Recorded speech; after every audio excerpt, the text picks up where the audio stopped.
कोई नहीं बचेगा। मैं सबको मार डालूंगी। तुम्हें बहुत शौक है ना क्रिकेट खेलने का, तुम सबको मार डालूंगी।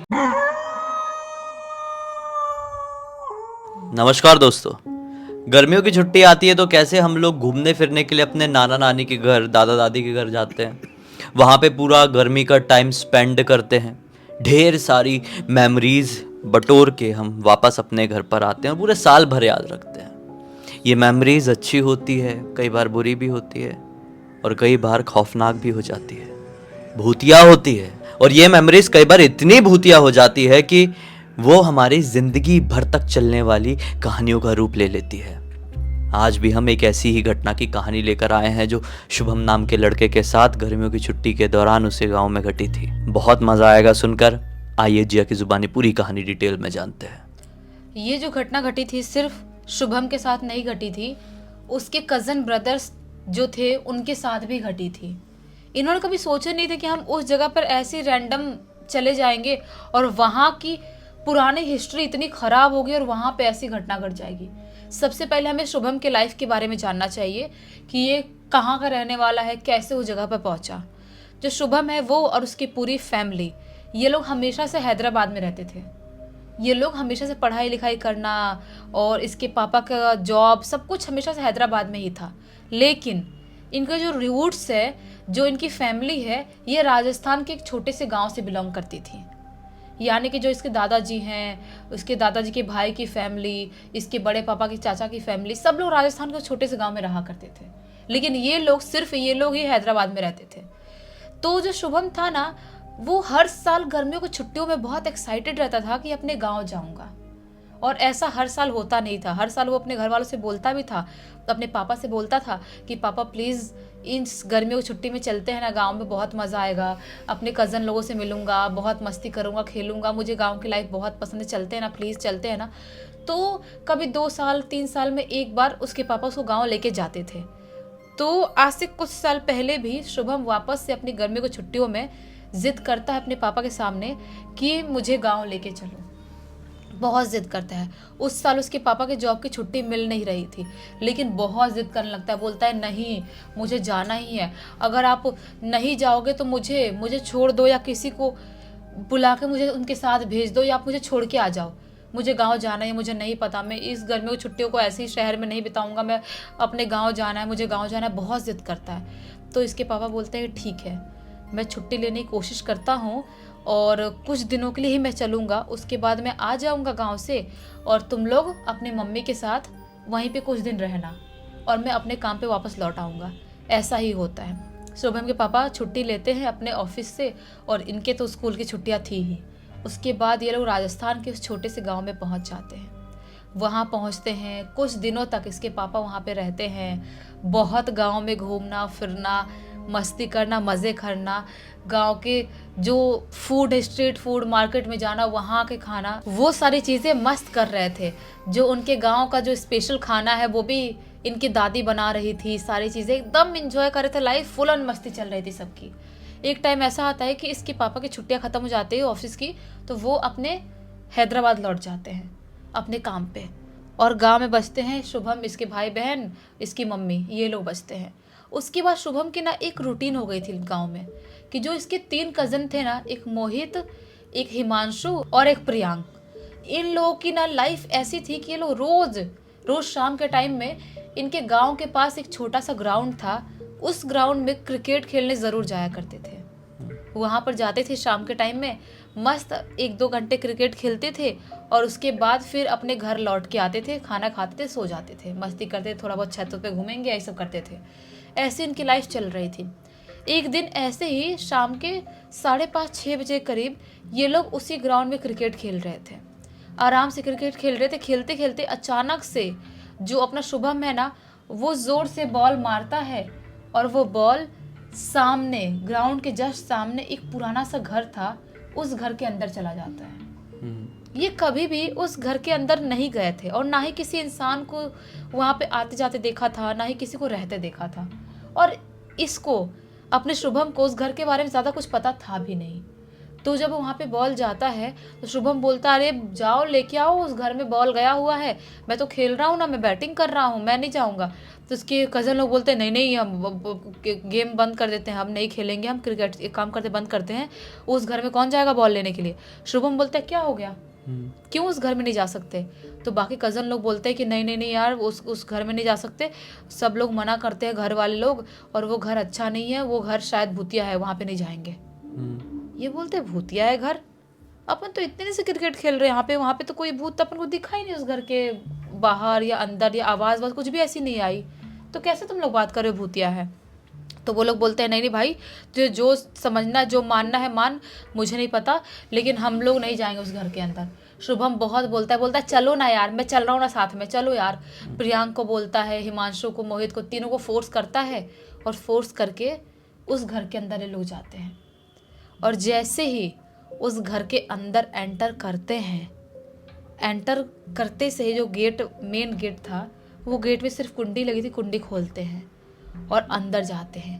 अंदर जैसे ही आंगन वाले एरिया में जाते हैं, वहाँ का माहौल देख के अजीब सी इनकी बॉडी में एक सिहरन दौड़ जाती है। वहाँ पर आंगन वाले एरिया में बहुत सारे अजीबोगरीब लाल से काले से नींबू पड़े हुए हैं, लाल से खून जैसे टाइप के नींबू और काले से नींबू, और बहुत सारी चीज़ें ऐसी उस आंगन वाले एरिया में रखी है जैसा किसी ने वहाँ पे ब्लैक मैजिक किया हो। ऐसी चीज़ें रखी हुई है। शुभम को भी देख के थोड़ा सा अजीब सा लगता है, अनईजी सा महसूस होता है। उसके कज़न लोग भी, मोहित, हिमांशु और प्रियांक डर जाते हैं, बोलते हैं कि भाई ये तो बहुत गलत चीज़ है, ये कुछ नॉर्मल चीज़ नहीं दिखाई दे रही है, एक काम करते हैं, बॉल रहने देते हैं, अपन चलते हैं। और जैसे उस चीज़ को देखते हैं अजीब सा घबरा जाते हैं, और ये लोग उस घर से बाहर निकल जाते हैं। घर से बाहर निकलता है बिना बॉल, क्योंकि आंगन वाले एरिया में बॉल दिखाई दे नहीं रही थी, और अंदर दूसरे किसी रूम में एंटर करने की इनकी हिम्मत नहीं हो रही थी। ये लोग शाम का टाइम, थोड़ा थोड़ा अंधेरा वाला टाइम हो गया था, अपने घर लौट जाते हैं। घर लौटने के बाद बार बार शुभम के दिमाग में वही चल रहा था कि क्या था उस घर में ऐसा, और वो सब चीज़ें क्यों ऐसे बिखरी हुई थी, क्या क्या चीज़ें थी ये सारी चीज़ें। ये लोग बोल रहे हैं कि ब्लैक मैजिक है, जो कज़न लोग हैं, लेकिन मैं तो नहीं मानता ब्लैक मैजिक ये सब चीज़ें थोड़ी होती होंगी। वो सब चीज़ें किसी ने, हो सकता है कि ऐसे ही फेंक दिया होगा नींबू उम्बू और बाकी सारे सामान, क्योंकि उस घर में कोई रहता नहीं है, तो उन्हीं घर वालों का होगा सामान, कभी फेंके होंगे किसी ज़माने में। मुझे नहीं लगता कुछ ब्लैक मैजिक होगा। हम बॉल भी लेके नहीं आ पाए, और मार्केट कौन जाएगा बॉल खरीदने के लिए, और बॉल नहीं आएगा तो हम कल क्रिकेट कैसे खेलेंगे। ऐसे काम नहीं चलने वाला। तो शुभम जो है ना, अपने बाकी कज़न लोगों से मिलता है। जो 2 कज़न थे ना, उसके दादा के भाई के पोते थे, हिमांशु और मोहित, और प्रियांक इसके घर का था। तो उन लोगों से मिलता है रात के यही 8 बजे करीब, और बोलता है कि यार देखो, बॉल लेने तो जाना पड़ेगा, अगर बॉल लेने नहीं गए तो कल क्रिकेट कैसे खेलेंगे, ऐसा थोड़ी काम चलेगा। और अपन के लिए बॉल लेने के लिए कौन मार्केट जाएगा अपन लोगों के लिए, इतना थोड़ी अपन को कोई मानता है कि जा रहेंगे तुरंत बॉल लेके आ जाएंगे। वो तो ऐसे भी चिढ़ते अपन इतने दिन भर क्रिकेट खेलते हैं। तो एक काम करते हैं, चलते हैं बॉल लेने। कज़न लोग बोलते हैं पागल हो गया है क्या, इस टाइम पे कैसे जाएंगे यार, वो घर भूतिया है, नॉर्मल नहीं है, और तूने देखा नहीं वहाँ पे कैसी कैसी चीज़ें बिखरी हुई थी। शुभम बोलता है कि मैं नहीं मानता कोई भूत प्रेत जैसी चीज़ें होती है और कोई ब्लैक मैजिक होता है। यार तुम लोग यार कम ऑन यार, आजकल जनरेशन के बच्चे हो, तुम लोग क्यों मान रहे हो सब चीज़ें। मैं नहीं मानता, मैं तुम लोग को प्रूफ कर सकता हूँ, दिखा सकता हूँ कि कोई भी भूतिया चीज़ें नहीं होती हैं, और तुम लोग मत डरो, मैं हूं ना तुम लोग साथ में, क्यों डर रहे हो तुम लोग। ऐसा बोलता है उनको, एकदम वो उनके अंदर जोश भर देता है एकदम बोल बोल के चीज़ें। वो लोग बोलते हैं हाँ यार बात तो सही है। हिमांशु बोलता है कि यार अगर अपन ने उस घर में गए और एक्सप्लोर कर लिया रात के टाइम में और कोई भूत भात नहीं दिखा, तो फिर तो अपन पूरे गांव में हीरो बन जाएंगे, अपने पूरे गांव वालों को बताएंगे कि हम तो रात के टाइम में गए थे, यहाँ पे कुछ भी एक्टिविटी नहीं हुई, तुम लोग फालतू में डरते हो, मज़ा आएगा, चलते हैं। सब कज़न लोग रेडी जाते हैं, और ये भी रात के 9:30-10 बजे करीब धीरे से सबके सोने के बाद ये लोग अपने घर से निकल जाते हैं उस भूतिया घर में जाने के लिए। इन लोगों ने क्या क्या लिया था मैं बताती हूँ। जो शुभम था उसने एक बैट लिया था, और जो हिमांशु था उसने मिर्ची पाउडर लिया था। उसको ऐसा लगता है कोई भी चोर चार टाइप का आदमी आया या कोई भी अटैक करने का आया तो मिर्ची फेंक दूंगा। और बाकी किसी ने ऐसा कुछ नहीं लिया था। जो मोहित था वो और प्रियांक ये लोग खाली हाथ ही थे। तो ये लोग चारों निकल जाते हैं और रात के लगभग 10:30 बजे करीब तक उस घर के अंदर एंटर कर जाते हैं। उस घर के अंदर एंटर करते हैं, टॉर्च भी लिए हुए थे, पूरे घर में एक्सप्लोर कर रहे हैं। आंगन वाले एरिया में अभी भी ब्लैक मैजिक वाली सारी चीज़ें वैसी ही पड़ी हुई है, बिखरी हुई है, लेकिन ये लोग अब अंदर वाले रूम वाले एरिया में एंटर कर जाते हैं। एक रूम में जाते हैं, वहाँ पर कुछ भी दिखाई नहीं देता है। दूसरे रूम में जाते हैं, वहाँ पर भी कुछ भी दिखाई नहीं देता है। अब इनको लगता है कि शायद यहाँ पर कुछ भूत बात है नहीं, लोग हमारा ऐसे ही काट रहे थे। अब अपन अलग अलग रूम में जाएंगे, जो भी थोड़े बहुत 2-3 रूम बचे हैं, और वहाँ पर एक्सप्लोर करके आएंगे।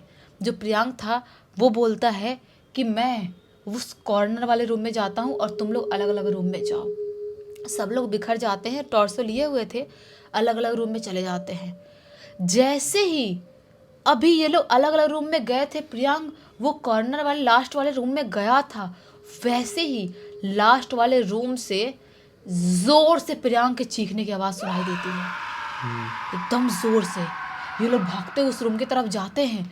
उस रूम की तरफ जाते हैं तो क्या पाते हैं कि प्रियांक एक जगह दीवार से टिका हुआ ऐसे पड़ा हुआ है और जोर जोर से चिल्ला रहा है, रो रहा है।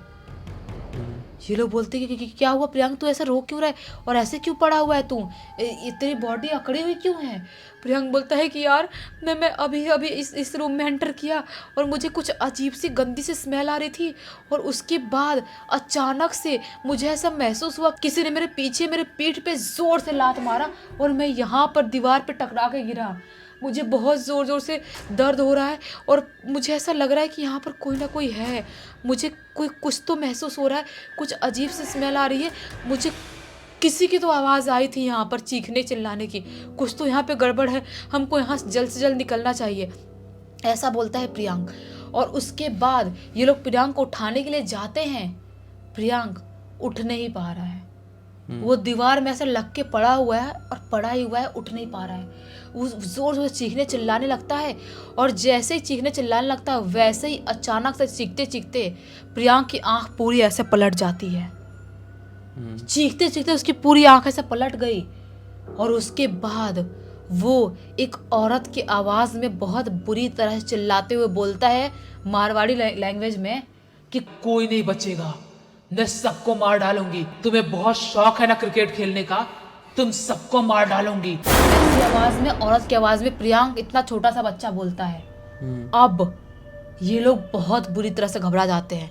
हिमांशु बोलता है कि यार अपन को चलना पड़ेगा, फटाक से यहाँ से भागना पड़ेगा, एक काम करते हैं मेरे दादाजी को बुला के लाते हैं। हिमांशु ऐसा बोलता है कि मेरे दादाजी के पास चलते हैं, उनको बुला के लाते हैं, गांव वालों की हेल्प लेनी पड़ेगी, नहीं तो प्रियांक के साथ कुछ गड़बड़ हो जाएगा। ये लोग जैसे ही बाहर निकलते हैं अपने इसके हिमांशु दादाजी के पास जाते हैं, उनको बताते हैं, वो बहुत ज़्यादा गुस्सा करते हैं। बोलते तुम लोग की हिम्मत कैसे उस रूम में जाने की, उस घर में जाने की, कैसे हिम्मत है तुम लोग की, तुमको पता नहीं उसकी हिस्ट्री के बारे में। वो डायन प्रियांक को खा गई होगी, अभी तक वो खत्म करके रख देगी उसको। तुम सबके ऊपर भी बहुत बड़ा श्राप लग जाएगा, क्यों गए थे उस घर के अंदर। ये लोग बोलते दादाजी वो सब चीज़ें बाद में देख लेंगे, आप चलो प्रियांक को बचाओ। दादाजी लाठी उठाते हैं, अपनी लालटेन लेते हैं, निकल जाते हैं उस घर के तरफ और उस घर के अंदर जाते हैं जिस रूम में प्रियांक था वहाँ पर। लेकिन अभी वहाँ पर प्रियांक था ही नहीं। ये लोग दूसरे रूम में जाते हैं, तीसरे रूम में जाते हैं, चौथे रूम में जाते हैं, आंगन वाले एरिया में जाते हैं, घर के पीछे देखते, आगे देखते हैं, कहीं पर भी प्रियांक इनको दिखाई नहीं देता है। उसके बाद ये लोग जैसे ही लौटने वाले होते हैं, गांव के इंसान को बुलाने के लिए, गांव के लोग और भी लोग बुला के लाएंगे, वैसे ही अचानक से घर के अंदर से चीखने की आवाज आती है, मुझे बचा लो, मुझे बचा लो, मैं बाथरूम में हूँ, ये औरत मुझे मार डालेगी, ये बहुत खौफनाक औरत है, मुझे बचा लो। ऐसे चिल्लाने की आवाज आती है प्रियांक के। ये लोग भागते हुए जिस बाथरूम तरफ से आवाज आ रही थी तो भागते हुए जाते हैं और बाथरूम जोर से खोलते हैं, लेकिन उस बाथरूम के अंदर भी प्रियांक नहीं था। वापस से आंगन वाले एरिया से आवाज आती है, मुझे बचा लो, ये औरत मुझे मार डालेगी। फिर वापस एक आवाज आती है, मार डालूंगी तुम लोगों को नहीं छोड़ूंगी, तुम लोगों की हिम्मत कैसे यहाँ पर क्रिकेट खेलने की। एक औरत की आवाज में डबल आवाज आ रही है, कभी प्रियांक की आवाज आ रही है, कभी उस औरत की आवाज आ रही है, ऐसी आवाज आ रही है। भागते हुए वापस से लोग आंगन वाले एरिया में आते हैं। आंगन वाले एरिया में आते हैं तो क्या पाते हैं कि प्रियांक अजीब सा उल्टा पूरी तरह से उल्टा ऐसे खड़ा हुआ है सिर के बल। उसकी आंख पूरी तरह से पलट गई है और जोर जोर से अजीब सी आवाज में चीख रहा है, चिल्ला रहा है। ये चीज देखते हैं ये लोग, इतने जोर से घबराते हैं और दादाजी को पता नहीं अजीब सा झटका लगता है सीने में और दादाजी तड़पते हैं, तड़प के बेहोश जाते हैं। ये सब चीज अपना शुभम देखता है और बोलता है हमको भाग के जाना पड़ेगा गांव से हेल्प मांगने के लिए। लेकिन उससे पहले अचानक से शुभम और मोहित के साथ भी कुछ अजीब सा झटका लगता है, वो लोग भी गिर के वहीं पर बेहोश जाते हैं। अब हिमांशु को समझ में आ गया था कि मैं अगर यहाँ पर 2 सेकंड भी रुका तो शायद ये सब चीज़ मेरे साथ भी हो सकती है। वो भागते हुए जाता है और पूरे गांव में चिल्लाते हुए सबको बता देता है। पूरे गांव वाले लोग इकट्ठे होते हैं और उसी गांव में एक बाबा जी भी थे। उन बाबा जी के पास जाता है, उन बाबा जी को बुला के हिमांशु लाता है। बाबा जी आते हैं और देखते हैं कि आंगन वाले एरिया में सबके सब अजीब सा पड़े हुए हैं, अजीब सा ऐसे अकड़ के, और सिर्फ प्रियांक ही ऐसे बैठा हुआ है नीचे मुंह करके, उसकी पूरी आंख पलटी हुई है और अजीब सा घुर्रा रहा है। जैसा कि एक पोजेस इंसान कैसे बैठा रहता है वैसा बैठा हुआ था प्रियांक। बाबा जी झाड़ फूक करना चालू कर देते हैं, दादाजी को उठाने की कोशिश कर रहे हैं, शुभम को, मोहित को, सबको उठाने की कोशिश कर रहे हैं, लेकिन किसी को उठा नहीं पा रहे हैं। बहुत गंगा जल छिड़कते हैं, वहां पर हवन कुंड लगा देते हैं और मंत्र फूकना चालू कर देते हैं। प्रियांक के ऊपर गंगा जल छिड़क रहे हैं, जोरों से चीख रहे हैं, चिल्ला रहे हैं और बहुत टाइम तक, आधे 1 घंटे तक पूजा पाठ करने के बाद दादाजी, शुभम और मोहित ये तीनों होश में आते हैं और प्रियांक अजीब सा तड़प रहा था बहुत ज्यादा। वहां पर बाबा जी ने गोला बना दिए थे इन लोगों के सामने और अजीब सा जब उठता है शुभम तो घबरा जाता है, बोलते हैं कि मुझे बचा लो, वो और मुझे मार डालेगी, सब चिल्लाने लगता है। बाबा जी बोलते हैं कुछ भी हो जाए, कोई भी उस गोला के अंदर से बाहर नहीं निकलेगा। एक सफेद सा गोला बना के रखे थे और झाड़ फूक बहुत टाइम तक करते हैं। उसके बाद शुभम के अंदर से एक अजीब सी आवाज आने लगती है, औरत की आवाज। तो बाबा जी पूछते हैं कि क्यों नहीं छोड़ रही इन लोगों को, क्यों इनके पीछे पड़ी हुई है। शुभम के अंदर की औरत चिल्लाते हुए बोलती है कि क्यों छोड़ू इन्हें, मेरा पति भी सेम काम करता था, यही काम करता था। वो क्रिकेट के ऊपर सट्टाबाजी लगाता था, सब चीज़ें करता था और मेरे गहने, मेरे सारे जेवर वो वही सट्टाबाजी चक्कर में पूरा वो बेच दिया था, खा गया था। मुझे एक दिन गुस्सा आया, मैंने अपने पति को खाने में गोली डाल के निपटा दी और उसके बाद मुझे डर लगने लगा। मुझे ऐसा लगने लगा कि मैं कैसे पूरी दुनिया को फेस करूँगी, पूरे गांव वाले लोग मुझे जेल भेज देंगे, मार डालेंगे, क्या करेंगे। तो मैं भी खुद को यहीं पर खुश कर ली और उसके बाद से मेरी आत्मा यहीं पर फंसी हुई है, तड़प रही है। मैं यहाँ से मुक्ति चाहती हूँ, यहाँ से निकलना चाहती हूँ। लेकिन ये बच्चे, इन बच्चों ने भी सेम क्रिकेट खेला और यहाँ पर इस घर के अंदर बॉल आया और ये लोग भी आए और जैसे क्रिकेट खेलते हुए इनको देखती थी मुझे अंदर से बहुत गुस्सा आता था, क्योंकि मेरे पति ने भी सेम काम किया था। मैं इन लोगों को नहीं छोड़ूंगी, इन लोगों को मार डालूंगी, ऐसा ऐसा बोलती है। बाबा जी बहुत झाड़ फूक करते बोलते हैं तुझे मुक्ति दिलाऊंगा, मैं तेरा पिंड दान करवाऊंगा, प्रॉपर पूजा करवाऊंगा, तुझे मुक्ति दिला दूंगा, इन बच्चों को और इन लोगों को छोड़ दे। बहुत झाड़ फूक करने के बाद वो औरत प्रियांक के बॉडी से निकलती है, यानी कि वो चुड़ैल। उसके बाद प्रॉपर पूजा पाठ, पिंडदान सब कुछ किया जाता है और तब जाके वो जो भूतिया घर था वो कहीं ना कहीं से थोड़ा सा नॉर्मल तो हो जाता है। लेकिन आज भी किसी की हिम्मत नहीं होती है उस घर के अंदर जाने की, क्योंकि इन्होंने इतना बुरा जो एक्सपीरियंस कर लिया था। बाप रे, इतना ज़्यादा खौफनाक, और सिर्फ ये क्रिकेट खेलने के चक्कर में बॉल गया है वहाँ पर और सब हुआ है। सोच लो, क्रिकेट खेलने के बहुत सारे लोग शौकीन होते हैं। क्या क्या चीज़ें हो रही है आजकल दुनिया में। खैर, इस पूरी घटना की जानकारी किसके थ्रू मिली है? शुभम ने लिख के भेजा। अच्छा हुआ शुभम ने ये कहानी हमको लिख कर भेजा, एक बहुत अच्छी सीख सभी को मिली, एक अलग ही लेवल का मनोरंजन भी मिला होगा। इसी बात पे अब तक देख लिए थे तो लाइक ज़रूर कर देना, चैनल को सब्सक्राइब करके बेल आइकन दबा के ऑल के ऑप्शन में क्लिक करना और इंस्टाग्राम की लिंक वीडियो के डिस्क्रिप्शन बॉक्स में मिल जाएगी। आपके पास भी कोई कहानी है तो लिख भेजना, हो सकता है हमारा अगला वीडियो कल आपके हिसाब से बन रहा हो। तो चलिए कल फिर से मिलते हैं, तब तक के लिए बहुत बहुत धन्यवाद। आपका दिन शुभ हो।